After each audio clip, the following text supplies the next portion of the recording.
The Lorax by Dr. Seuss. At the far end of town where the grickle grass grows, and the wind smells slow and sour when it blows, and no birds ever sing excepting old crows. In the street of the lifted Lorax, it all started way back. And the grass was still green, and the pond was still wet, and the clouds were still clean. And I first saw the trees, the truffula trees, mile after mile in the fresh morning breeze. Under the trees I saw brown barbaloots, frisking about in their barbaloote suits. In no time at all, chopped down a truffula tree with one chop. I am the Lorax, I speak for the trees. I speak for the trees have no tongues. And I'm asking you, sir, at the top of my lungs, what's that thing you've made out of my truffula top? A fine something that all people need.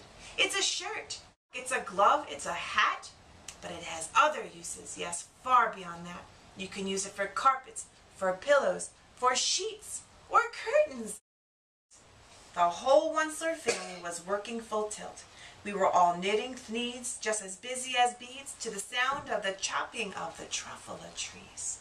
I was shipping them forth to the south, to the east, to the west, to the north. I am the Lorax, he coughed and he whiffed. Onceler, you're making such smogulous smoke. Your machinery chugs on day and night without stop, making gluppity glup, sloppity slop, whack. From outside in the fields came a sickening smack.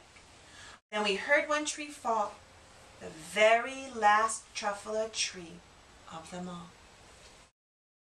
The word of the Lorax seems perfectly clear, unless someone like you cares a whole awful lot. Nothing is going to get better. It's not. Catch, calls the Onceler.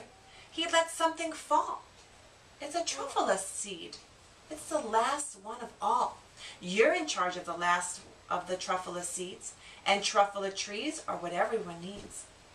Plant a new truffula, treat it with care, give it clean water, and feed it fresh air. Grow a forest, protect it from axes that hack, then the Lorax and all of his friends may come back. We don't have trees, then the animal, then the plant eaters will die, then the meat eaters die, and we won't have any food, then we'll die. So without the trees, it doesn't just affect the animals that live in the trees, it affects all the animals that depend on the animals that live in the trees. The whole wide world. The whole wide world.